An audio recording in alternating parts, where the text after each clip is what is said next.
Hi, everyone. Good afternoon. Welcome to the Matrix Means Media Candid Conversation.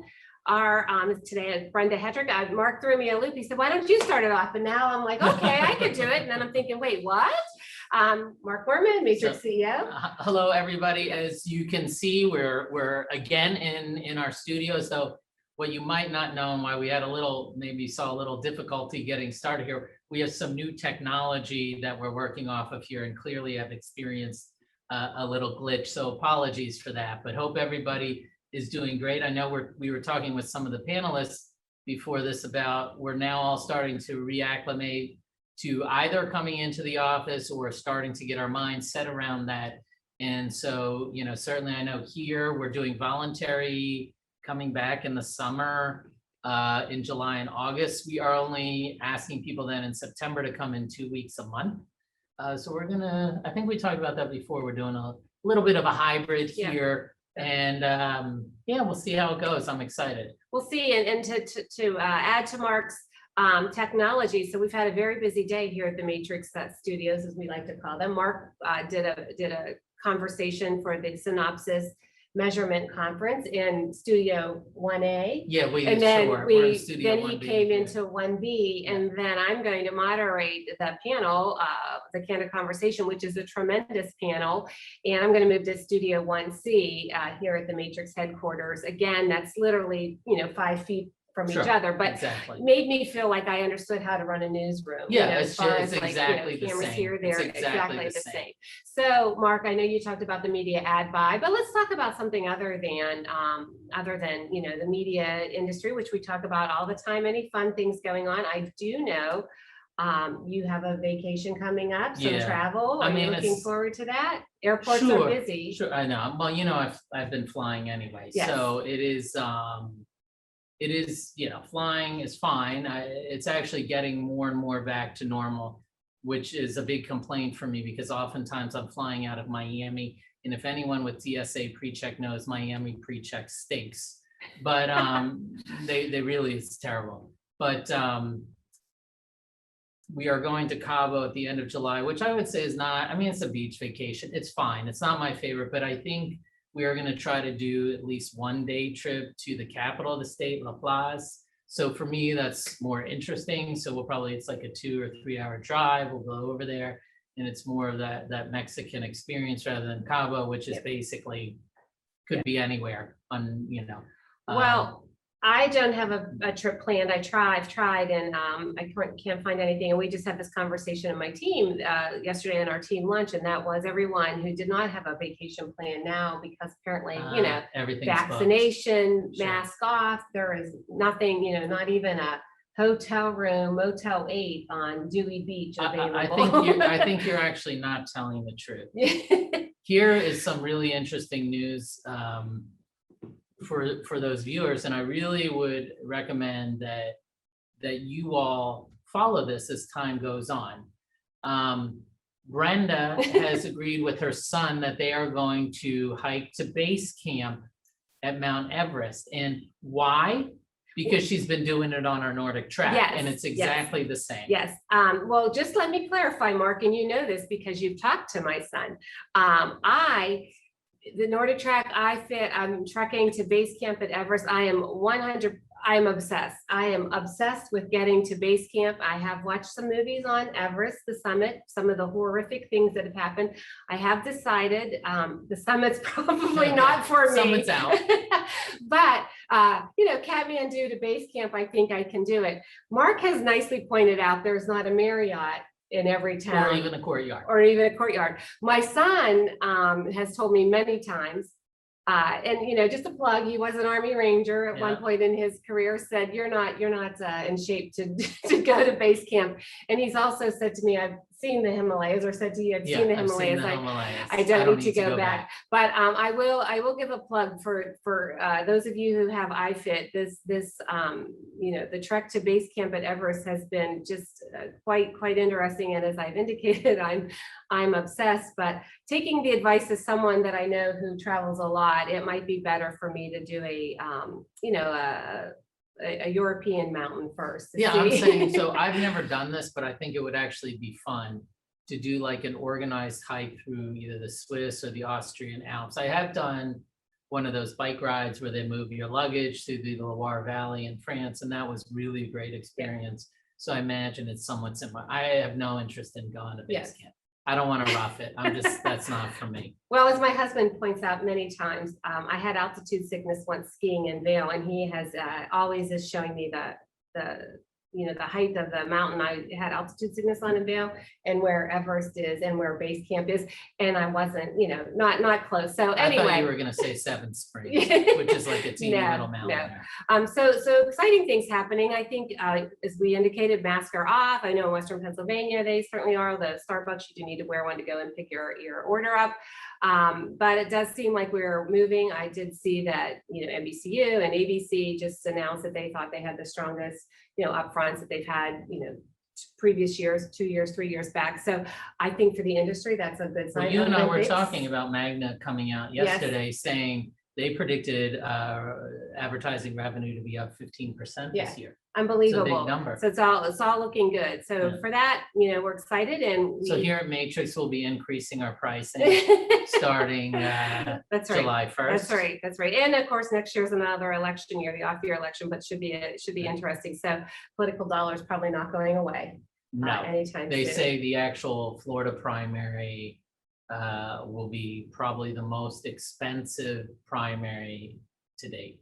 Or not primary, but election. Yeah. Well, for Senate will be the most expensive.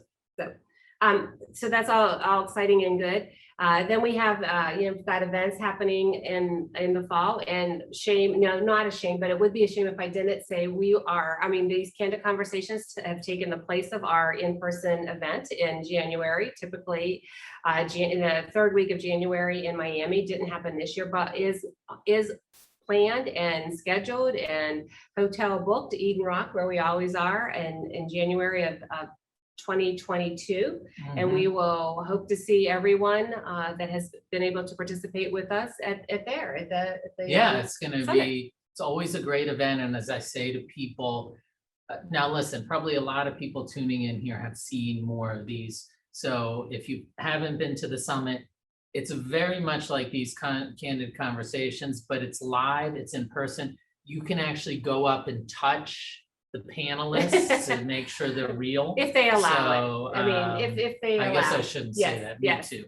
But I think it's time to get started. Is it? Okay. Are we time? Well, let me see. We have like a minute left. Oh, I thought I saw 1 o'clock on the. Okay, so I think that's what I have here on our timer, but that's all right. I don't want to steal people because we do start this right on time at 2 p.m.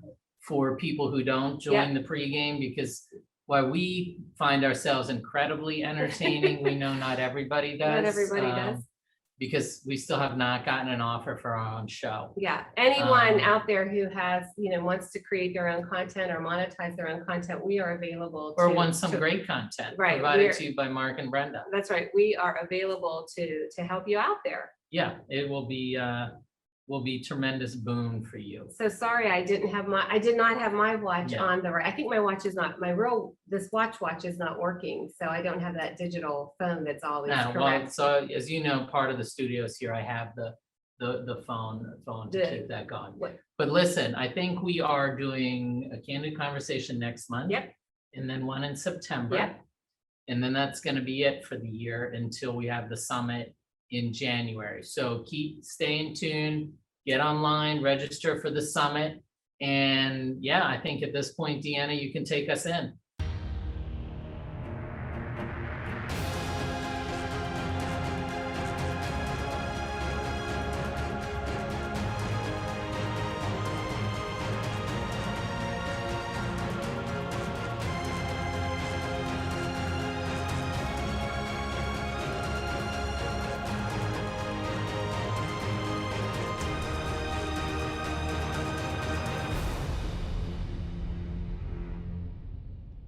Welcome. I'm Brenda Hetrick again. Welcome to this month's Candid Conversation. Incredibly exciting. I think we have our title is Broadcast Media's New Groove.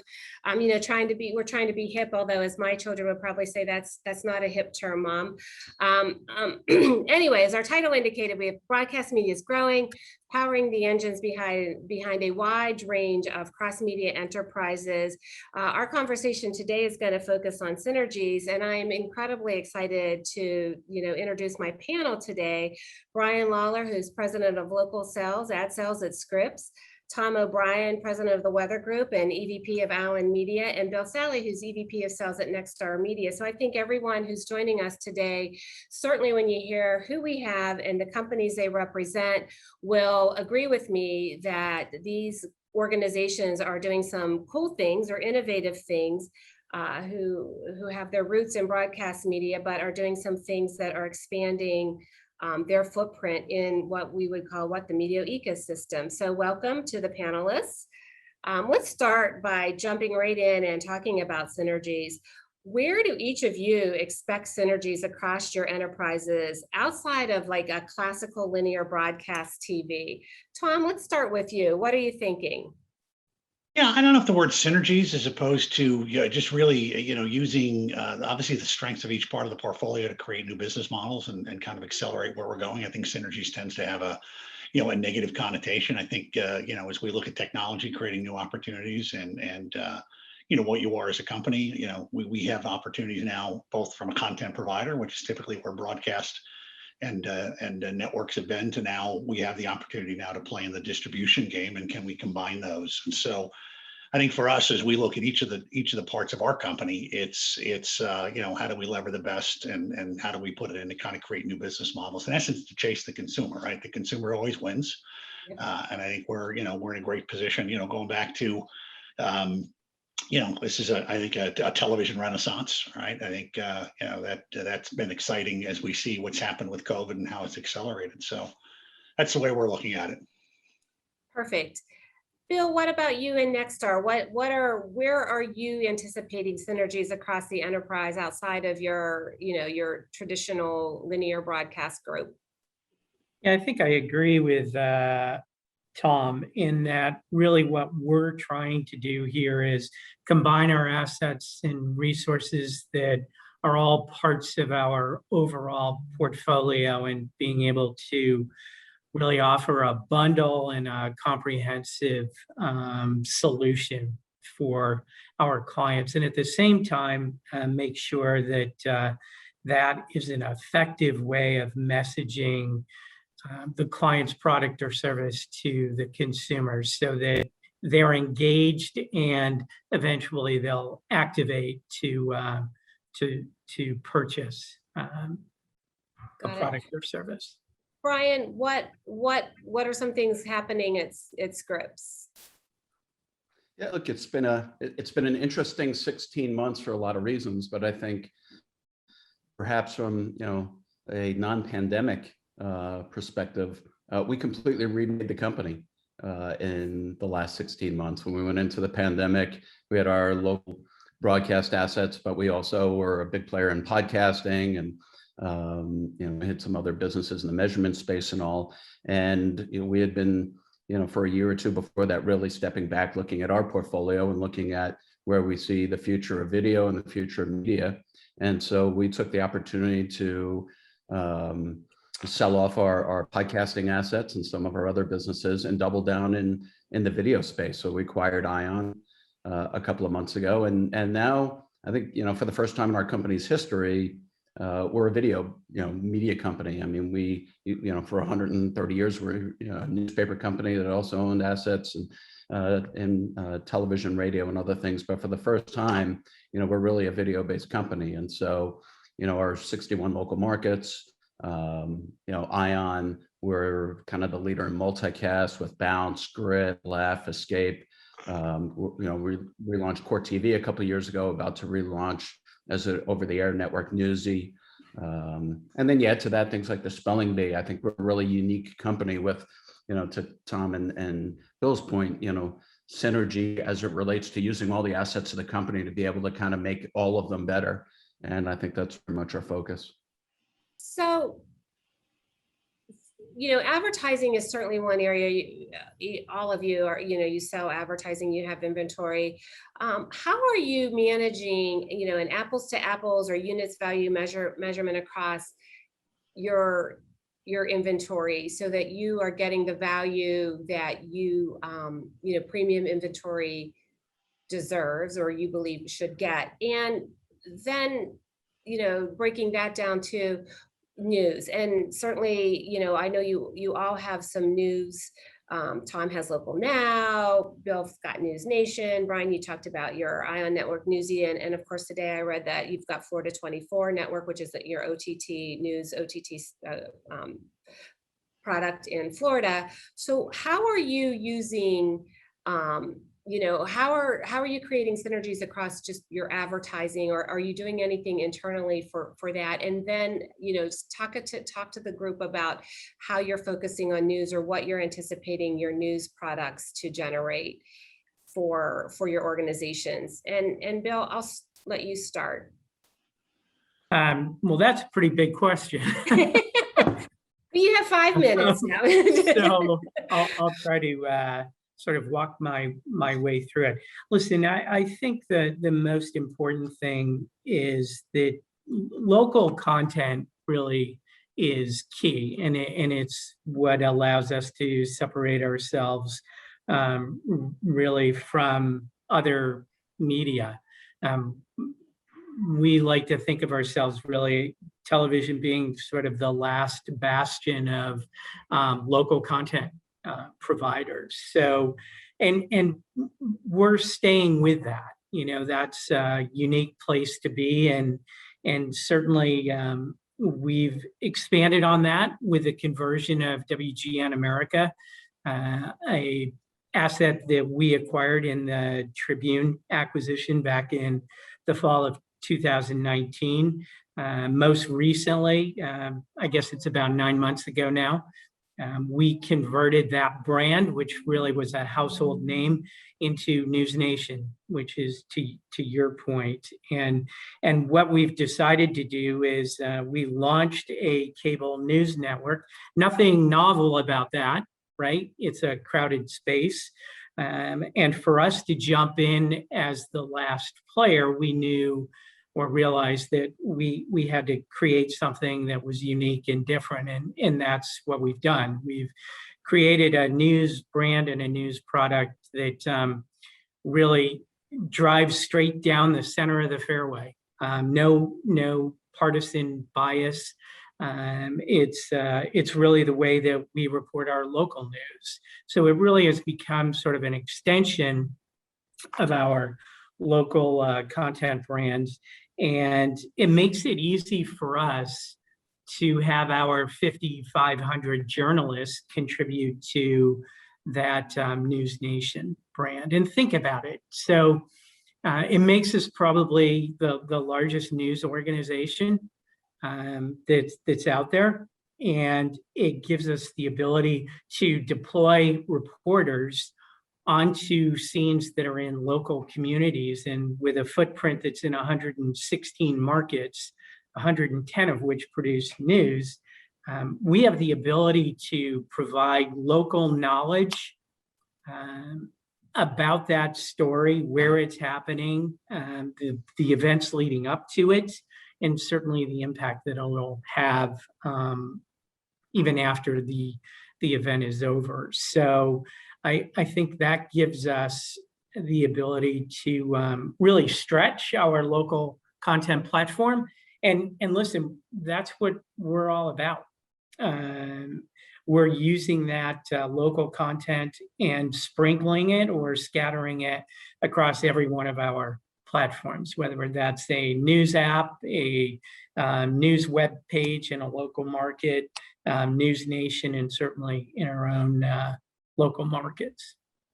So thanks. And I have a question, but I'm going to let everyone answer, and then I'm going to come back to my question. But so Brian, from Scripps perspective, you know, how is news driving synergies, or how is news driving, you know, one of your clearly strategies going forward? Look, I think, you know, at Scripps, we look at ourselves as a journalism company, and so news drives everything we do. And you know, we're almost a 140-year-old media company. We signed on some of the first TV stations in America, and all the way up to our board in the Scripps family, we're still all held accountable to serving our communities, holding them mighty accountable, making a difference in the communities we serve. And so journalism and news drives everything we do. And so, as we've expanded our portfolio, we've recognized that we've gone from, 10 or 15 years ago, sort of a boutique broadcast company with about, a dozen markets now to 60 stations. We're really a coast to coast news organization. And so I think, a lot of our thinking isn't all that different than what, Bill was just talking about. Having core TV is a great opportunity for us to, when they're in a market where we are, really have a relationship that enhances their coverage and our coverage on the air. Newsy, is an over-the-air, news organization, probably not all that dissimilar from what Bill was describing with News Nation. And then I think, you referenced it earlier, Brenda, the press release that went out today about the launch of Florida 24. So again, we're, probably the largest news organization in Florida. We have stations in Miami, West Palm, Tampa, Fort Myers, and Tallahassee. And, there's a lot of consistency in the state of what, of lifestyle, water, weather, those kinds of things that are important to people. And so, using our assets, our coverage of the Capitol from Florida, from Tallahassee, we have an investigative bureau in the state that covers statewide things, and being able to take the best of the content that scales across the entire state and create an over-the-top business. Let's face it, there's the number of people watching live linear television compared to a decade ago, it's gone down a little bit, and but there's a much greater engagement today than there's ever been in the importance of quality journalism. And so creating a platform for that, being able to share it across the entire state, it's great.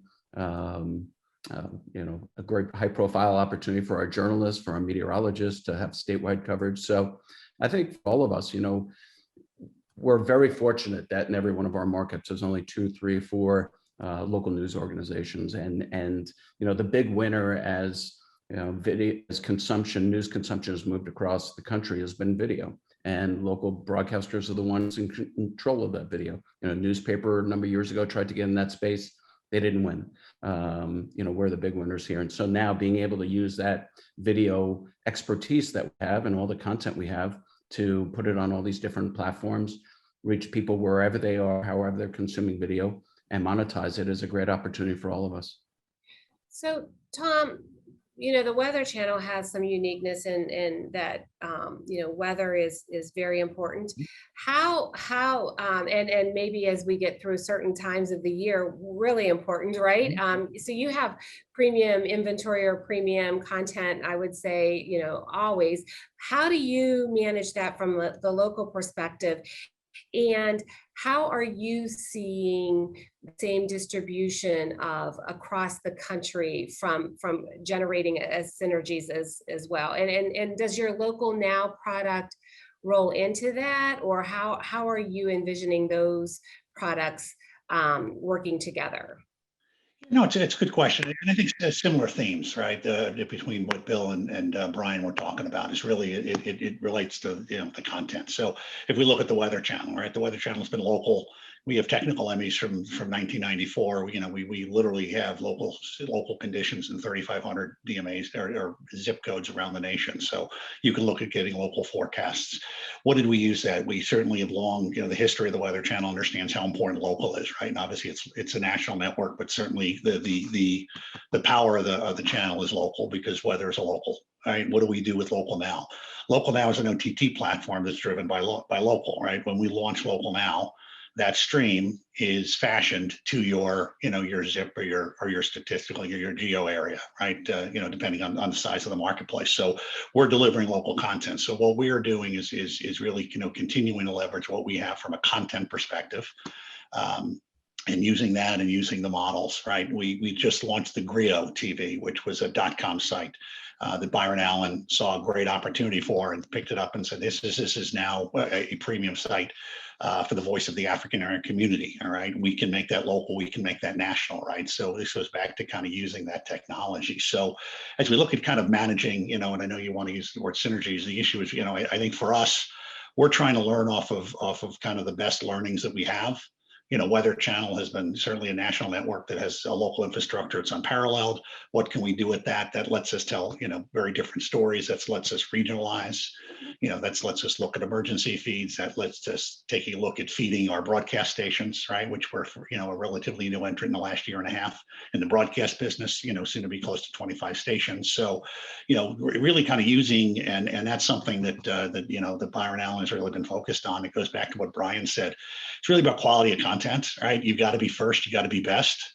The Weather Channel is, 11 years in a row, the TV news brand of the year, the fifth most, trusted brand in America. That's a really high bar to kind of have to work through every day, and using that to kind of make sure that, and really use that as kind of a guiding factor for the rest of what we're doing. So, and with that, that goes now to the inventory quality, which, I think you were kind of alluding to, and I think wanting to get to is that advertisers, going back to what Bill said earlier, advertisers, I mean, we're about velocity at retail, in the end, whether you're a national network or you're local. This is about selling cars, or selling food products, or pharma, or any of the various categories that rely on us. So I think, to us, it's content, it's the delivery, and then it's, how we end up, making that relationship with our advertisers.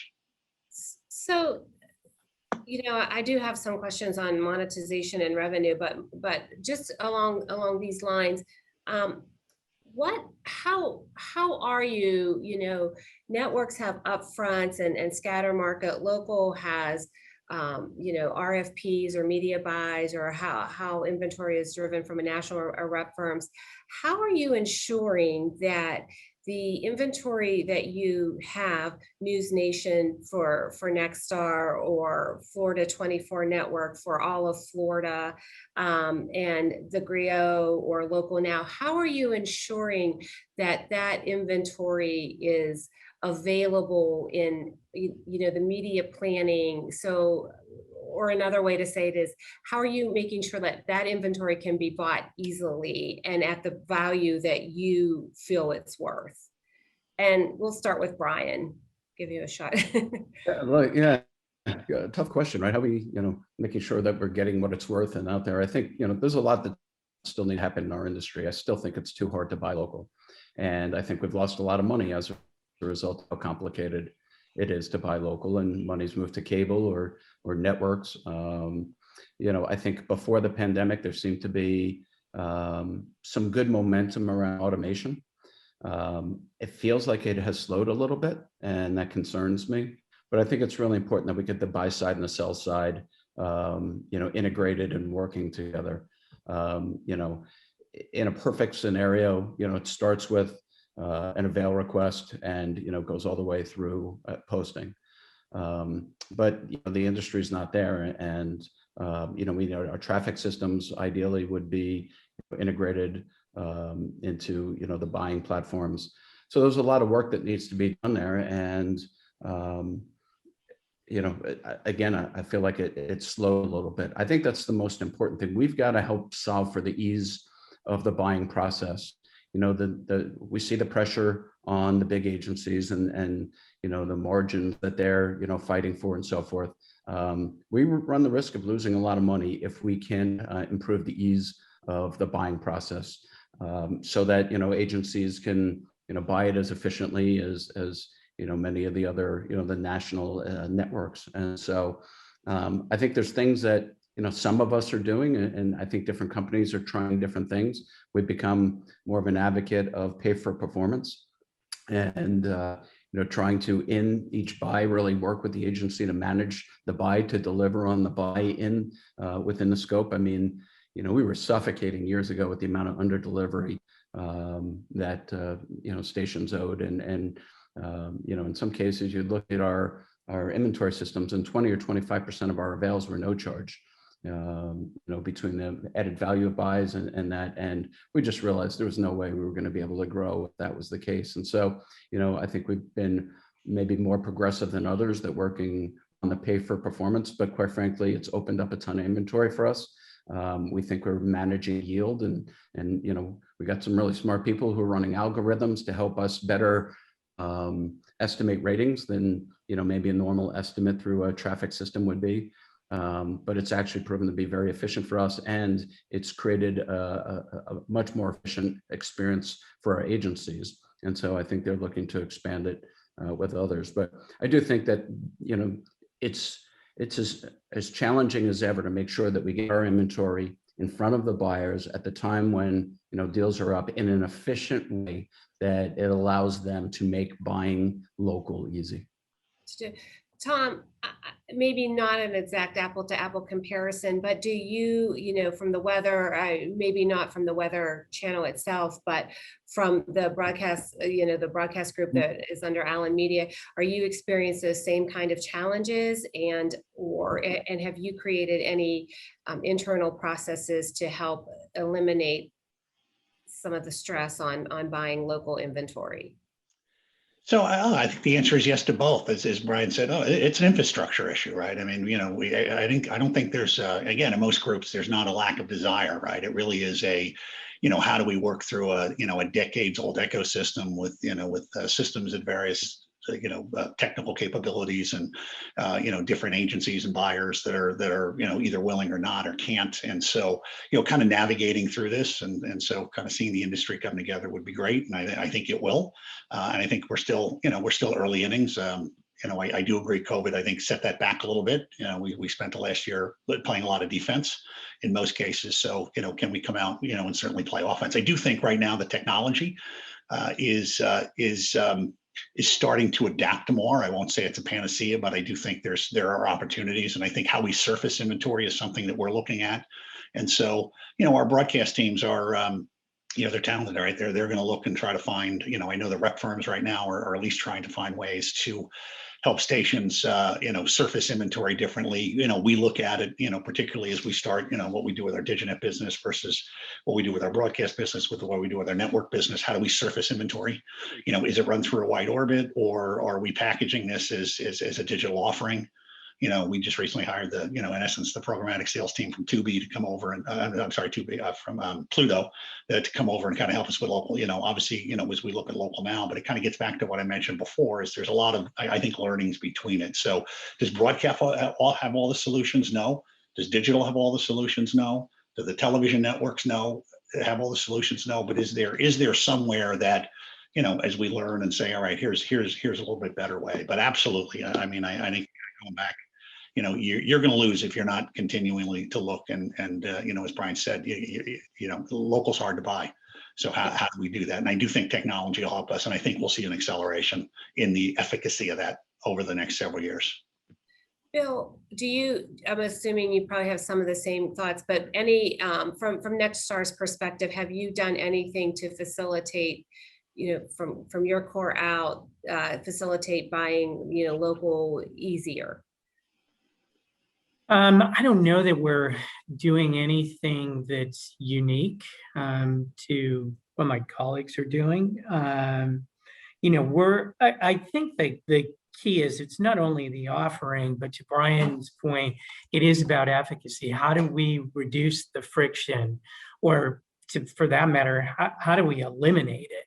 It's just too hard, too difficult, too complicated. And you know, one of the things I think that the industry has thrived on is the ability to stay contemporary with technology. And it's pushed us into evolving into and moving into a better place. We haven't quite found that yet. And I think the key is not only doing all of those things, but integrating so that we can offer it as one comprehensive and cohesive solution.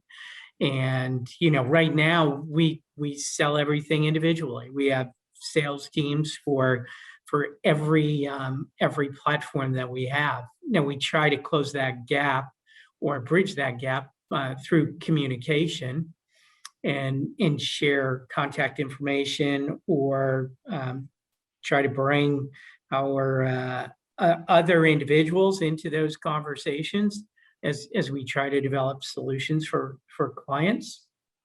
I think we're doing it to some extent where we are trying to compete in a network or unwired network opportunity and offering, and we're finding some success there. So I think those are the keys. But in the end, if I could boil this down to something simple, it would be, how do we find a common patch of ground that, you know, where we can sell all of these offerings really with sort of a keystroke and a single avail. So we founded the Media Ad Sales Council, of which there is a representative from all of your organizations on it. And it's more of advocacy, certainly technology. But one of the, you know, common threads that we hear from the group constantly is two things: certainly technology, automation, but processes, business rules are, you know, we're dealing from 1969 with some of the business rules and business processes, and then measurement. There is no common measurement.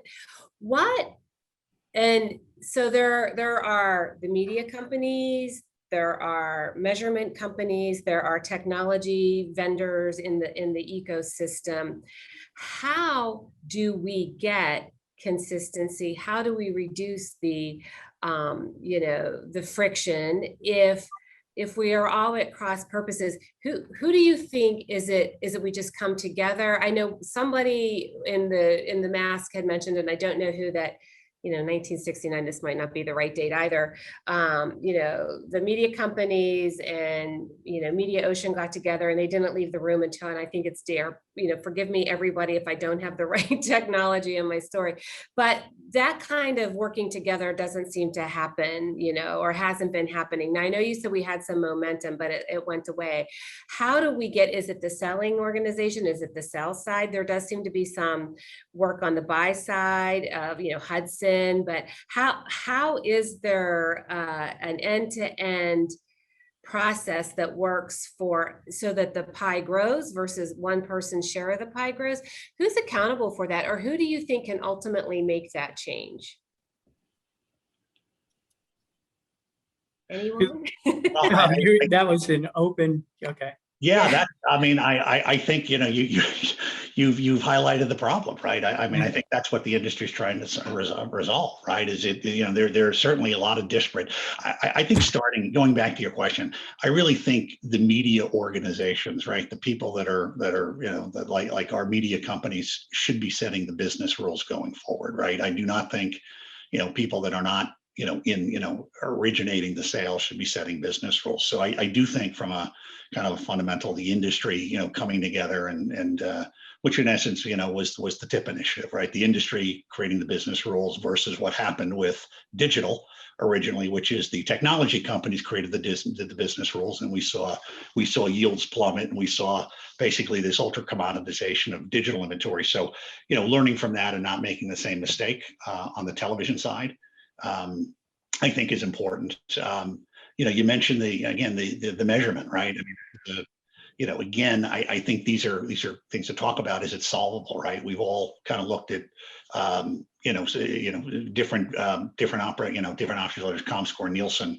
You know, we're an open AP, so we're using, you know, going back to what Brian mentioned earlier, outcome driven, right? How do we get outcome driven discussions, right? So, you know, are there systems that we build that kind of bring in different data sets, you know, to really kind of touch on what everyone's talked about, right? It's about being effective to our customers, right?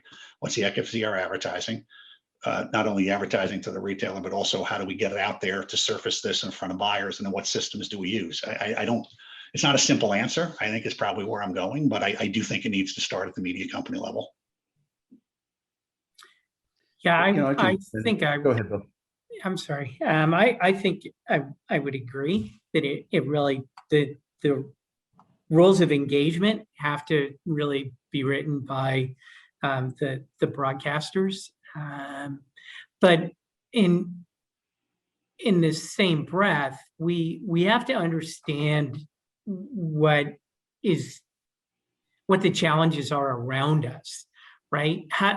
And that is, we know television works. we know digital works. We know the two in combination are probably the most effective media platforms that are available. So understanding that, we have to also appreciate what the buy side's trying to accomplish.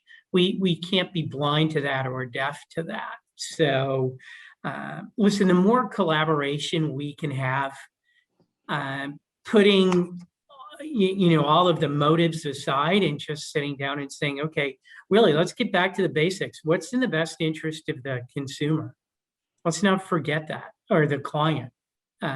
Those are two key components. And I think if we lose sight of that, then, I think we'll continue to lose ground. But in the end, we are in the video business. By the way, to your original point, Brenda, we have the ability to sell cross-platform, right? We are in a unique position in a partnership with ComScore, where we've created measurement in impressions using television and an unduplicated digital audience. So we're in a unique position to sell that, and we've probably been very effective with it locally, but it hasn't been adopted really at the national level, and that's something we'll continue to work on. Brian, thoughts? Yeah, look, I think they both hit it. I think it starts with the business rules have to be made for the industry. I think the broadcasters should have a significant role at the table with that. But I agree with Bill. I don't think, we can do that alone. We've got to build something in partnership with the agency level so that it's going to work for them. Because at the end of the day, if we all invest a lot of money or time and it doesn't work for them, then we've failed. And that's the problem to be solved, the efficiency of them buying, right? And so I think, it's got to be a partnership there. Look, we're a free market society, and there's a lot of public and private money in the sector. So we can't, as an industry, decide who the winners or losers are going to be. What I believe is the winner will be the person who creates the best open source platform and is open to connecting people together. I think part of the stalemate that's gone on to this point is that people want to have complete control of the data and the process. They're not willing to open up their infrastructures to be able to connect to other things. They want to be able to control it so that they can, get a cut of the action on every penny that gets, passed through. And I think it's really limited the industry, because we need collaboration. We need, innovation that's going to bring different companies together. And when they can connect everything, I think, everyone will benefit, including them. But this defense that's gone on for 2 years of people trying to protect what they have and the relationships they've had by, closing off their technology hasn't advanced the industry one bit. So, and I know, listen, we all know where Matrix fits in this too, and we do have an open platform, and there are a lot of legacy tools, and it is difficult, but those legacy tools are solutions and are critical, and they're large. Do you think I guess in my mind, I'm not sure it's just technology or automation. I feel like there is a lot that has to happen here to get everybody working together. Do you foresee, and I just read this stat, and Mark had mentioned it in one of his presentations earlier today, that the top 5 media organizations ad revenue is the equals Amazon's or someone. So how do we get like a single asset? Like how do we work together to combat that process? Is it simply a technology answer, or is it better sales processes internally with our sales team? Is it the ability to buy a lot of inventory programmatically, or how do we answer, how do we make that a level playing field? And I would also say to you, it's hard to make it level when they're not regulated as media companies. So I clearly get that, right? That they're regulated as a technology company. So it's not an apple to apple comparison there. How do you foresee the bigger competitive market shaping from your organization's perspective? Brian? A lot there. Look, I think, I Sorry. think we all have to have a seat at the table, and we all have to come to that table with a determination to solve the problems of the industry. And so you're right, some are private, some are public, some have FCC licenses, which are restrictive. And so it's a hard ecosystem to work through. You have emerging platforms that are not regulated and others that are highly regulated. So, look, I think it's complicated, but I think our industry has evolved over the decades because of a lot of innovation and a spirit of, working together. I think we understand two things: that we have to serve our viewers and with entertainment and news and information that matters, and we've got to serve our advertisers, and they're not all local. The local ones are the easiest to serve, right? But, still a third of our business at Scripps comes through the national agencies, and we've got a lot of problems to solve for them. There's a lot of money in that ecosystem. Again, I believe that there's more money for the taking there if we can solve some of these connection problems. But that's, and then you got measurement issues, right? And those are awful complicated. That may be some of our biggest issues facing our industry right now, is working through some of the measurement challenges. And I think a lot of that's been highly publicized, in the last couple of weeks, but those challenges are immense as well. So there's a lot of data and a lot of money and a lot of opportunity out there. And we just got to keep working together in a legal format to be able to find solutions and rewrite the business rules. To your point, many of them have been in place for too many decades. Tom? Yeah, I mean, I think there's, again, it's a complicated situation, right? I think, again, if everyone is motivated to help solve this, right? And I think there is, right? Obviously, the media companies are we want a solution. Our advertisers want a solution, right? Because, and certainly the measurement piece. And again, we go back to, what are we all in this for? Is if it doesn't work for our customers, if it doesn't work for our viewers, then, we don't have a business. So I really think, kind of getting back to, and I know the basic sounds basic, but it's a lot harder to do. But I think with that as a focus, and it's going to take time, right? I mean, it is a complicated, an entrenched system, and unlike an Amazon and some of the other digital companies that were able to come in and kind of create something with, in essence, off a whiteboard. The great thing, and actually I think some of the strengths of our businesses are, we have 70 plus year relationships in a lot of our markets with these customers, which again, I think is good, again, for advertisers and the people that are living in communities around the United States. So I don't think, again, if you're looking for a simple, wave the wand, I think it just goes to intent and effort. And I think, there will be a solution. It's just going to take time to get there. Yeah. Bill, any additional thoughts? I think these guys have touched all the bases, but in the end, this really is about working together to make a difference and to find a solution that really works for everyone. I think there's motivation for everyone to do it. We have to see the commitment, and as Brian said, the determination to sit down and really rewrite some of these rules, and it's the only way that really we'll stay relevant. And 10 years from now, 15 years from now, we're talking about the next round of innovation and development. As I said before, that's been the vitality of our industry. Creative thinkers, people who don't accept the way things are and have been, always looking for new solutions and ways to be successful for our clients, our viewers. And, let's not forget even our own internal customers, right? We owe it to them, our employees, right? Making sure that we continue to create an environment for them to continue working. So we are at time, but I'm going to ask one last question, and I'm going to put you on the spot. I mean, you've all talked about we have to have, we need to work together. We need, we all have the momentum to, work together, solve this problem. And I am not saying that's not important because we clearly do have to work together, but I'm going to ask you each if you could solve one problem, or if there was one place to start that you think would be the impetus to get this track move, or this train on the track moving in the right direction, where would you put your focus to start, getting consistency, buying easier, the, the friction to be lessened, the measurement, where would you put your first, effort to get this train rolling? Tom?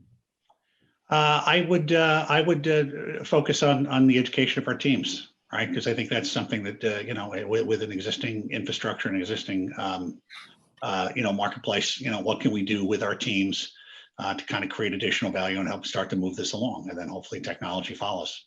Got it. Brian? Measurement. Measurement. Bill? Sorry, Bill. Yeah. You're Yeah, and overall, measurement is key, and an ability to move to an impression-based selling where we have a common currency. I think that's really important. And then second to that, I would say what we've all been talking about for the last 40 minutes, efficiencies. How do we create more efficacy in this process? That's going to be our last word today. I greatly appreciate the panel's time. Tom, Brian, and Bill, great insight, great conversation. 3 organizations, media organizations that I think we'll be hearing from long into the future, because they have commitment to the industry, to the advertisers, to their consumers, and to their employees, which I think is incredibly exciting. And we look forward to cool things coming from all of the organizations. Thank you. Have a great day. Thanks, Thanks for having us. Thanks. Thank you. Thank you.